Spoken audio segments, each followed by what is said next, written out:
Hermanos y hermanas, hijos e hijas de Dios, mi amada familia en Cristo, desde el corazón sagrado de Roma, donde las piedras aún susurran la fe de San Pedro, yo, su padre espiritual y humilde sucesor del apóstol, los saludo con un corazón radiante por el amor de Cristo. ¿Alguna vez han reflexionado sobre el peso de las palabras que pronuncian cada día? ¿Puede una sola frase, dicha sin cuidado, herir un alma como una espina oculta? ¿O puede una palabra amable elevar un corazón cansado como un rayo de amanecer? En los momentos fugaces de la vida, cuando consuelan a un niño, aconsejan a un amigo o cruzan caminos con un extraño en la calle, se dan cuenta de que sus palabras no son meros sonidos, sino semillas sembradas en el jardín de la vida de otro, capaces de dar fruto o proyectar sombras. Nuestro mundo, ahogado en una cacofonía de discordia y distracción, anhela un lenguaje que resuene con lo divino. Sin embargo, con demasiada frecuencia, incluso aquellos que llevamos el nombre de católicos, caemos en trampas de palabras descuidadas, frases que, sin que lo sepamos, opacan la luz de nuestro testimonio y se alejan del Verbo hecho carne. Hoy me presento ante ustedes con una advertencia urgente, un llamado a despertar al poder de nuestro lenguaje y a poner fin a 5 errores comunes, pero peligrosos, que socavan nuestra fe. Este mensaje, si lo dejan calar profundamente en sus corazones, podría transformar para siempre la forma en que hablan, convirtiendo sus palabras en un faro de la verdad, el amor y la gracia de Dios. Como proclama Juan 1:5, la luz brilla en las tinieblas, y las tinieblas no la han vencido. Los invito ahora a detenerse y compartir en los comentarios su nombre y el lugar desde donde escuchan estas palabras, su pueblo, su ciudad, su rincón en la vasta creación de Dios. Que el Espíritu Santo, quien dio vida a las voces de los profetas, nos guíe en este viaje sagrado para santificar nuestro lenguaje, para que cada palabra refleje el corazón de Cristo. Únanse a mí ahora con corazones abiertos mientras emprendemos este camino para purificar nuestras lenguas, asegurando que cada palabra que pronunciemos brille como una luz en un mundo desesperado por la verdad de Cristo. Primero, permítanme compartir una historia. Durante una visita pastoral a una humilde parroquia en Shanghái, China, conocí a una joven llamada Mei, cuya historia es un faro de esperanza. El hogar de Mei había sido alguna vez un lugar cálido, pero con el tiempo, palabras descuidadas y promesas rotas habían proyectado sombras sobre su familia. Intercambios ásperos y compromisos incumplidos dejaron heridas que persistían como grietas en una pared antes sólida. Una noche, inspirada por una homilía sobre la santidad del lenguaje, Mai se arrodilló ante un pequeño crucifijo en su apartamento, con el corazón apesadumbrado por el arrepentimiento. Oró por la gracia de controlar su lengua, de pronunciar palabras que sanen en lugar de dañar.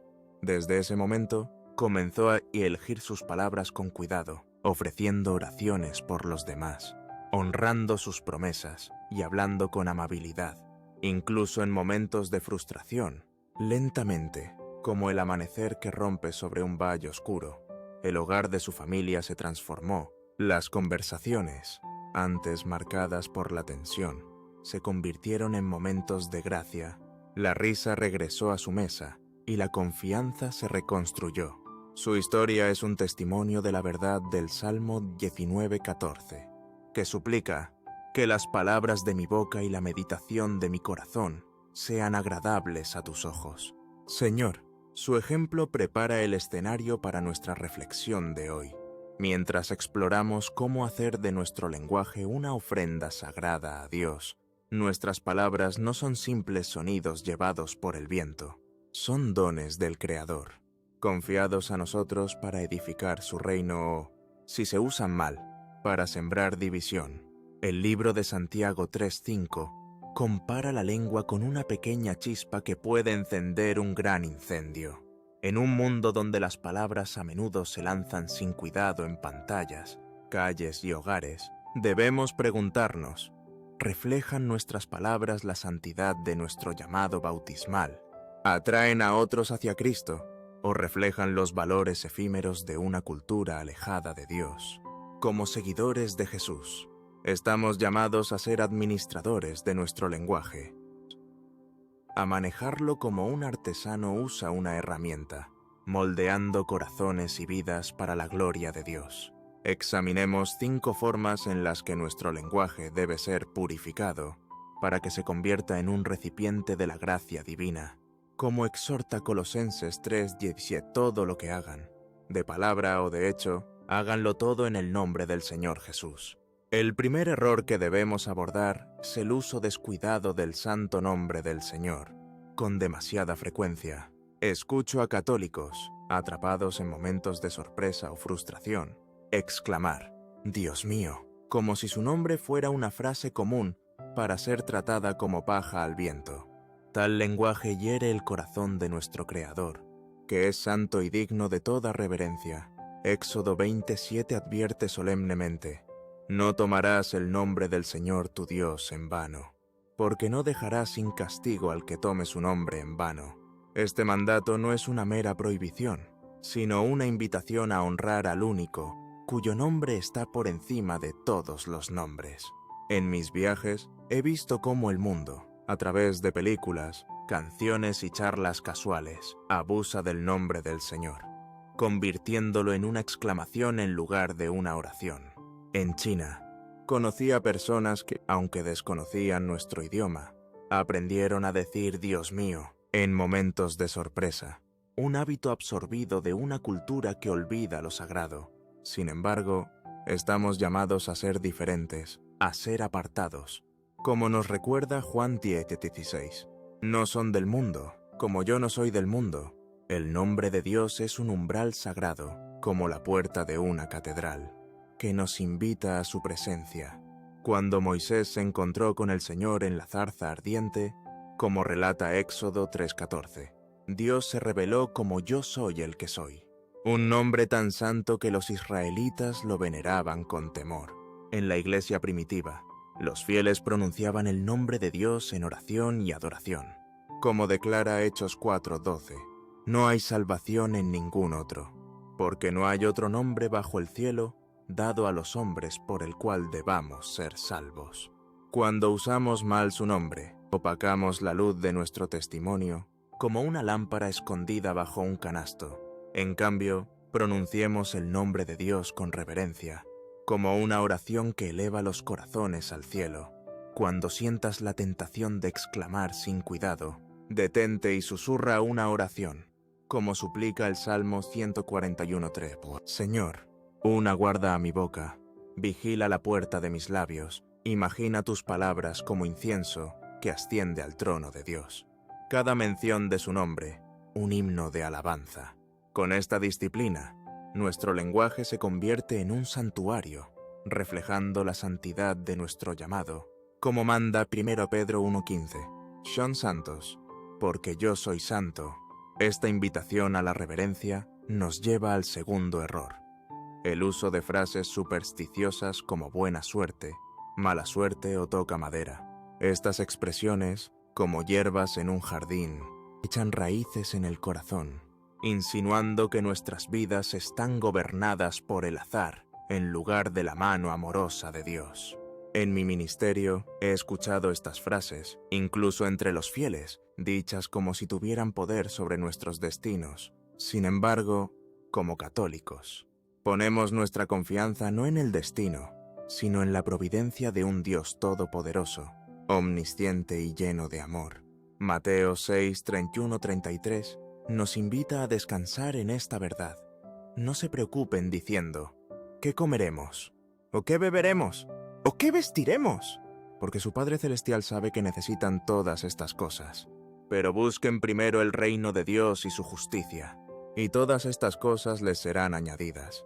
Esta promesa es un faro, guiándonos a buscar a Dios por encima de todo, confiando en que su voluntad es perfecta. Como asegura el Salmo 23:1, el Señor es mi pastor, nada me falta. Las supersticiones, como las de los maleficios o tocar madera, Provienen de una cosmovisión que niega la soberanía de Dios.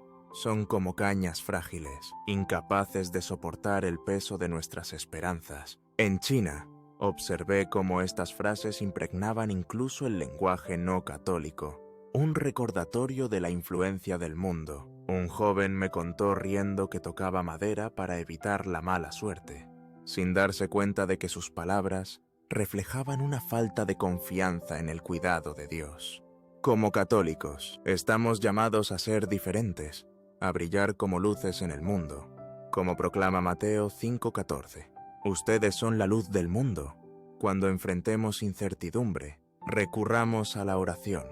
Como exhorta Filipenses 4:6, no se inquieten por nada, sino que en toda ocasión, con oración y ruego, presenten sus peticiones a Dios con acción de gracias.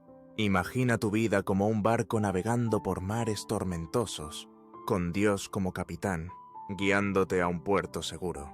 Al reemplazar las frases supersticiosas con oraciones por el favor de Dios, anclamos nuestra confianza en su providencia. El tercer error que debemos confrontar es el pecado de las promesas rotas. Como advierte Eclesiastés 5:5, mejor es no hacer votos que hacerlos y no cumplirlos. No dejes que tu boca haga pecar a tu carne, ni digas ante el mensajero de Dios que fue un error. Las promesas rotas, incluso las pequeñas, son como piedras lanzadas a un estanque tranquilo, enviando ondas de desconfianza. En la iglesia primitiva, los apóstoles eran conocidos por su fiabilidad. Como describe Hechos 2:44, los creyentes, compartiendo todo en común, alineaban sus palabras y hechos. Imagina tus promesas como un puente, conectando corazones con Dios y entre sí. Cuando mantenemos nuestra palabra, construimos confianza, no solo entre las personas, sino en nuestro testimonio al mundo, como exhorta Mateo 5:16. Hagan brillar su luz delante de todos, para que vean sus buenas obras y glorifiquen a su Padre que está en el cielo. Que seamos conocidos como personas cuyas palabras son un pacto, uniéndonos a la verdad de Dios y entre nosotros en amor. Como asegura Números 23:19, Dios no es hombre para que mienta. Este compromiso con la integridad nos lleva al cuarto error, el uso de un lenguaje soez. Como portadores del Espíritu Santo, nuestro lenguaje debe edificar, no derribar, como un constructor que levanta un templo piedra por piedra. Sin embargo, he escuchado a quienes profesan la fe usar palabras groseras o profanas, a menudo sin un ápice de remordimiento. Efesios 4:29 exhorta: no salga de su boca ninguna palabra corrompida, sino solo la que sea buena para la edificación necesaria, para que imparta gracia a los que escuchan. El Espíritu dentro de nosotros, como confirma Juan 16:8, nos convence de pecado, guiándonos al arrepentimiento. ¿Cómo podemos, con los mismos labios que cantan aleluya en la misa, pronunciar palabras que profanan, como un manantial que brota agua dulce y amarga al mismo tiempo? Este no es el camino de Cristo, quien hablaba con gracia, como relata Lucas 4:22. Todos hablaban bien de él y estaban maravillados de las palabras llenas de gracia que salían de sus labios. Nuestro lenguaje es un espejo de nuestro corazón, como declara Mateo 12:34. De lo que abunda en el corazón, habla la boca. En un mundo que normaliza el lenguaje grosero, estamos llamados a ser una contraparte, a sazonar nuestras palabras con gracia. Como exhorta Colosenses 4:6, que su conversación sea siempre llena de gracia, sazonada con sal. Esto no es mera cortesía, sino una disciplina espiritual, como cuidar un jardín para que dé buen fruto. En mis visitas a parroquias, he visto el poder del lenguaje puro. Una palabra amable puede sanar una herida, como un bálsamo en una quemadura. Una respuesta gentil puede calmar una tormenta. Como afirma Proverbios 15:1, una respuesta suave aplaca la ira. Imagina tus palabras como semillas sembradas en los corazones de quienes las escuchan. El lenguaje soez esparce maleza, pero el habla llena de gracia planta flores que florecen para la eternidad. Purifiquemos nuestras lenguas, ofreciendo cada palabra como una oración, para que nuestro lenguaje edifique el cuerpo de Cristo y atraiga a otros a su amor. Como exhorta 1 Pedro 2:12, vivan de tal manera entre los paganos que, al ver sus buenas obras, glorifiquen a Dios. Esta llamada a purificar nuestro lenguaje, como un platero que refina metal precioso, nos lleva al quinto y último error: la práctica equivocada de intentar hablar cosas para que existan, a menudo llamada nómbralo y reclámalo. Algunos entre nosotros, con corazones sinceros, creen que al declarar audazmente sus deseos, pueden ordenar la acción de Dios, como si el creador del universo fuera un sirviente esperando sus directrices. Esto no es la fe de Abraham, quien confió en la promesa de Dios a pesar de los años de esterilidad, ni de María, quien se rindió con un humilde «hágase en mí según tu palabra». Más bien, es presunción, un malentendido, como un niño que intenta tomar el timón de un barco que no puede gobernar. Busca imponer nuestra voluntad sobre lo divino. La verdadera fe se inclina ante el misterio de la soberanía de Dios, reconociéndolo como el Señor, cuya visión teje el intrincado tapiz de 8.000 millones de vidas. Como observa el Salmo 33:13, desde el cielo, el Señor mira y ve a todos los hijos de los hombres. Consideren un pueblo donde 2 agricultores se arrodillan en oración. Uno suplica lluvia para nutrir sus cultivos sedientos, el otro pide cielos despejados para lanzar sus redes y alimentar a su familia. Ambas oraciones, ofrecidas con corazones fervientes, ascienden al trono de Dios. Sin embargo, su voluntad, como un maestro que armoniza una sinfonía, prevalece. Como nos recuerda Isaías 55:8, mis pensamientos no son los pensamientos de ustedes, ni sus caminos son mis caminos. Orar no es dar órdenes, sino entrar en un diálogo sagrado con un Padre amoroso, cuya sabiduría supera a las estrellas en su innumerable multitud. Cuando oramos, nos arrodillamos en humildad, confiando nuestros deseos a su plan eterno, confiando en sus respuestas sí, no, o espera, como asegura Romanos 2:28. Todas las cosas cooperan para el bien de los que aman a Dios, de los que son llamados según su propósito. Nuestras peticiones son como semillas sembradas en suelo fértil. Su crecimiento depende de las estaciones que Dios ordena. Las dificultades, también, no son meros obstáculos, sino hilos en el telar divino, tejiéndonos a la imagen de Cristo, quien llevó la cruz por nuestra salvación. La vida del apóstol Pablo da testimonio de esta verdad, como relata 2 Corintios 12:7. Para que no me enalteciera por la abundancia de las revelaciones, me fue dado un aguijón en mi carne, un mensajero de Satanás para abofetearme. Pablo, con un corazón ardiente por Dios, suplicó 3 veces por alivio. Sin embargo, la respuesta del Señor no fue la eliminación, sino la gracia, como declaran los versículos 9 al 10. Mi gracia te basta, porque mi poder se perfecciona en la debilidad. La respuesta de Pablo no fue desesperación, sino alegría. Por eso me complazco en las debilidades, en los oprobios, en las necesidades, en las persecuciones, en las angustias por Cristo. Porque cuando estoy débil, entonces soy fuerte. Sus palabras resuenan a través de los siglos. Un llamado claro a abrazar la voluntad de Dios, incluso cuando nos lleva por valles de sombra, como consuela el Salmo 23:4. Aunque pase por el valle de sombra de muerte, no temeré mal alguno, porque tú estás conmigo. Este es el corazón de la fe, no exigir nuestro propio camino, como un viajero errante que insiste en un mapa de su propia creación, sino rendirse al cartógrafo divino, como Jesús mismo modeló en el huerto de Getsemaní, orando en Lucas 22:42. Padre, si quieres, aparta de mí esta copa, pero no se haga mi voluntad, sino la tuya. Imagina la oración como una conversación con un Padre cuyo amor es ilimitado, que escucha cada susurro de nuestros corazones, pero responde con la sabiduría de la eternidad, como un maestro artista pintando una obra maestra, cuya belleza completa aún no podemos contemplar. Nómbralo y reclámalo es intentar tomar el pincel, presumiendo que conocemos los trazos mejor que el artista. La verdadera oración, sin embargo, es un acto de confianza, una entrega de nuestros deseos al pie de la cruz, donde el sacrificio de Cristo habla más fuerte que nuestras palabras. Como exhorta Hebreos 12:2, fijemos la mirada en Jesús, el autor y perfeccionador de la fe.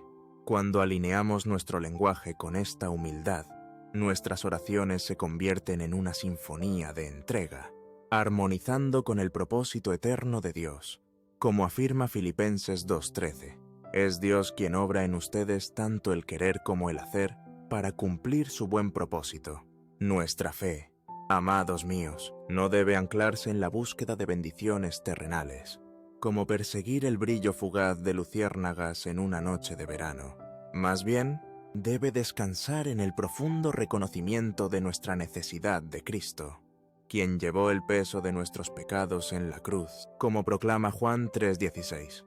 Porque tanto amó Dios al mundo que dio a su Hijo unigénito, para que todo el que cree en Él no perezca, sino que tenga vida eterna.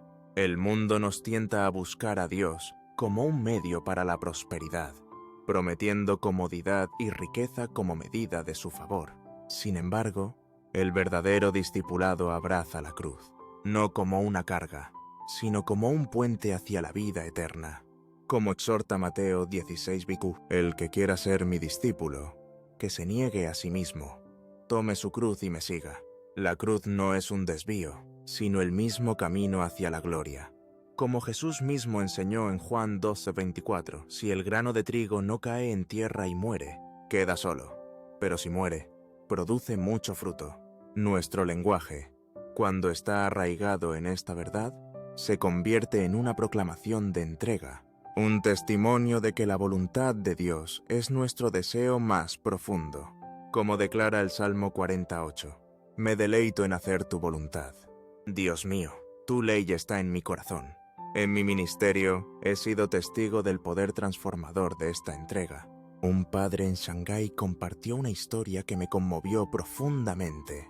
Su familia, impulsada por la búsqueda del éxito material, había construido una vida de ambición, su hogar lleno del bullicio de metas mundanas. Sin embargo, bajo la superficie, había inquietud, un anhelo por algo más. Una noche, durante un retiro parroquial, escuchó una homilía sobre la entrega a la voluntad de Dios. Movido por el Espíritu, reunió a su familia para orar, no por riqueza o estatus, sino por la gracia de confiar en el plan de Dios. Noche tras noche, se arrodillaron juntos. Sus palabras pasaron de demandas a ofrendas, sus oraciones un puente hacia la gracia de Dios. Con el tiempo, su hogar, antes una fortaleza de esfuerzo, se convirtió en un santuario de paz, como promete Filipenses 4:7. La paz de Dios, que sobrepasa todo entendimiento, guardará sus corazones y sus pensamientos en Cristo Jesús. Su historia es un faro, recordándonos que la verdadera prosperidad no radica en lo que reclamamos para nosotros mismos, sino en lo que entregamos a Dios. Como asegura Mateo 6:33, busquen primero el reino de Dios y su justicia, y todas estas cosas les serán añadidas. Esta entrega no solo da forma a nuestras oraciones, sino a nuestro propio lenguaje, transformándolo en un recipiente del amor de Dios. Cuando hagas, hagámoslo con la humildad de quienes confían en la sabiduría de Dios, no en la nuestra. Que nuestras palabras sean como una brisa suave, llevando la fragancia de la misericordia de Cristo a un mundo agotado por el esfuerzo. Como describe 2 Corintios 2:15, somos para Dios el agradable aroma de Cristo entre los que se salvan. Rechacemos la tentación de nómbralo y reclámalo, eligiendo en cambio nombrar la gloria de Dios y reclamar su voluntad como nuestra, como exhorta 1 Tesalonicenses 5:18. Den gracias en toda circunstancia, porque esta es la voluntad de Dios para ustedes en Cristo Jesús. En cada palabra, reflejemos el corazón de Jesús, quien no habló para torcer la voluntad del Padre, sino para cumplirla, como declara Juan 4:34. Mi alimento es hacer la voluntad de aquel que me envió y completar su obra. Al santificar nuestro lenguaje de esta manera, nos convertimos en colaboradores en la viña de Dios. Nuestras palabras una cosecha de gracia para un mundo necesitado. Como afirma Efesios 2:10, somos hechura de Dios, creados en Cristo Jesús para hacer buenas obras, las cuales Dios preparó de antemano para que las hiciéramos. Detengámonos y dirijamos nuestros corazones hacia adentro, como si estuviéramos frente a un espejo que refleja no solo nuestros rostros, sino el alma misma. Somos católicos simplemente porque buscamos los tesoros efímeros de este mundo, como viajeros cansados persiguiendo espejismos en un desierto, solo para encontrar polvo y sombra. O seguimos a Cristo porque reconocemos nuestra desesperada necesidad de Jesús, el Salvador que llevó nuestros pecados en la cruz. Como proclama 1 Juan 4:14, el Padre ha enviado a su Hijo para ser el Salvador del mundo.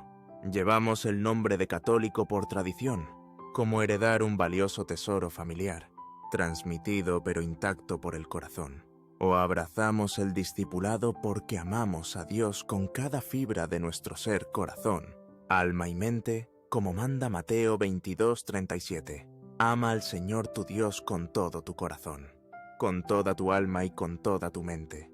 Si tu fe vacila, como una llama que titila en el viento, acude al Señor en oración, como invita Jacobo 1:5. Si a alguno de ustedes le falta sabiduría, pídasela a Dios, quien da a todos generosamente sin encontrar falta. Búscalo en la Eucaristía, donde su presencia fluye como una fuente de agua viva, como declara Juan 6:35. Yo soy el pan de la vida.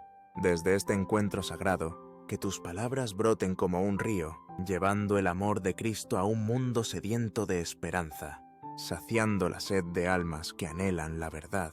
Nuestro discurso es un depósito sagrado, un pincel en las manos de un artista encargado de pintar el Evangelio en el lienzo de un mundo que hambre de sentido. En la iglesia primitiva, las palabras de los apóstoles, encendidas por el fuego del Espíritu Santo, atrajeron a miles a los pies de Cristo, como relata Hechos 2:41. Los que aceptaron su mensaje fueron bautizados, y ese día se añadieron unas 3.000 personas. Así también nuestras palabras deben ser un faro, guiando a las almas perdidas al puerto de la misericordia de Dios, que sean una melodía resonando con la armonía del cielo. Como exhorta Mateo 5:16, hagan brillar su luz delante de todos, para que vean sus buenas obras y glorifiquen a su Padre que está en el cielo. En sus hogares, reúnanse como familia alrededor de un sencillo altar, un crucifijo, una vela, una imagen de la Virgen María donde recen el rosario, confiando su lenguaje a la tierna intercesión de María, como un niño que descansa en el abrazo amoroso de una madre. Enseñen a sus hijos a hablar con verdad y amor, plantando semillas de fe que florecerán por generaciones. Como exhorta Deuteronomio 6:7, incúlcalas en tus hijos. Habla de ellas cuando estés en casa y cuando vayas por el camino. En sus comunidades sean una voz de esperanza, un heraldo de paz. Como proclama Isaías 52:7. Qué hermosos son sobre los montes los pies de los que traen buenas nuevas, que proclaman la paz, que sus palabras sean como una lluvia suave, nutriendo la tierra seca de corazones endurecidos por la duda, atrayéndolos a la fuente eterna del amor de Cristo. Mientras estamos en esta encrucijada sagrada, comprometámonos a transformar nuestro lenguaje en una oración viva, un testimonio del Dios que habita en nosotros. En cada conversación, veamos el rostro de Cristo en aquellos a quienes nos dirigimos. Como nos recuerda Mateo 25:40, todo lo que hicieron por uno de estos hermanos míos más pequeños, lo hicieron por mí. Cuando la ira nos tiente a hablar con dureza, recordemos la paciencia de Jesús, quien pronunció palabras de perdón incluso desde la cruz, como registra Lucas 23:33. Padre, perdónalos, porque no saben lo que hacen.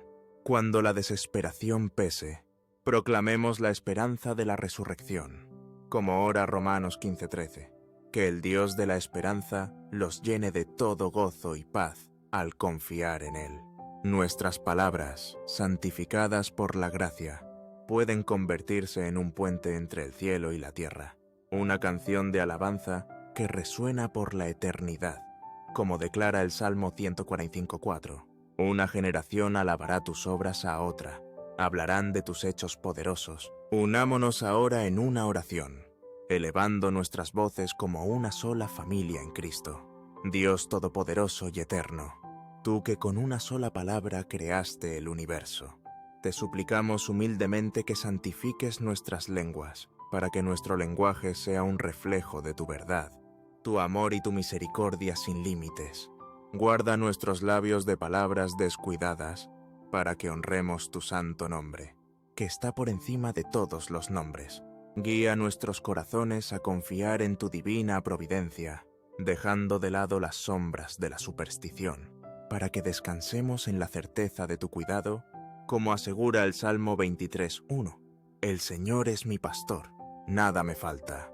Fortalécenos para cumplir nuestras promesas, que nuestro sí sea sí, nuestro no. No, reflejando la fidelidad de tu pacto, como instruye Mateo 5:37. Purifica nuestro lenguaje de todo lo que profane, para que nuestras palabras edifiquen tu reino e impartan gracia a todos los que escuchan. Como exhorta Efesios 4:29. Humíllanos para someternos a tu voluntad, confiando en que tus planes son para nuestro bien, incluso en las pruebas. Como promete Romanos 8:28, todas las cosas cooperan para el bien de los que aman a Dios. Llena nuestros corazones con tu Espíritu Santo, para que nuestras palabras sean una luz en las tinieblas, atrayendo almas a tu Hijo, nuestro Salvador, Jesucristo, quien es el Verbo hecho carne, por su santo nombre, bajo el manto tierno de María, nuestra Madre, y en la comunión de todos tus santos, ofrecemos esta oración, confiando en tu amor infinito. Amén. Los llamo a llevar este mensaje al mundo, como semillas esparcidas en tierra fértil. Compartan estas palabras con una persona hoy, un amigo, un vecino, un extraño que anhela santidad y que su conversación sea una chispa que encienda la fe. Como exhorta Mateo 5:16, hagan brillar su luz delante de todos, para que vean sus buenas obras y glorifiquen a su Padre que está en el cielo. En sus hogares, creen un espacio sagrado, adornado con un crucifijo, una vela y una imagen de la Virgen María, donde se reúnan para rezar el rosario o meditar en el Salmo 19, confiando su lenguaje al cuidado de Dios. Cada noche, únanse como familia, ofreciendo sus palabras, sus alegrías y sus penas al Señor, como exhorta Colosenses 3:17. Todo lo que hagan, de palabra o de hecho, háganlo todo en el nombre del Señor Jesús. En sus parroquias, formen grupos de oración para reflexionar sobre el poder del lenguaje. Tal vez durante el Adviento o la Cuaresma, temporadas de renovación, para que sus comunidades se conviertan en faros de esperanza. Como proclama Isaías 61, levántate, resplandece, porque ha venido tu luz, vivan como testigos, haciendo de sus palabras una sinfonía de gracia, un reflejo del amor de Cristo. Como Filipenses 2:15, los llama a brillar como estrellas en el cielo. Que la paz de Cristo, quien pronuncia palabras de vida eterna, la intercesión de María, nuestra Madre, y la bendición de Dios Todopoderoso Padre, Hijo y Espíritu Santo envuelvan sus corazones, guíen sus lenguas y permanezcan con ustedes siempre. Amén.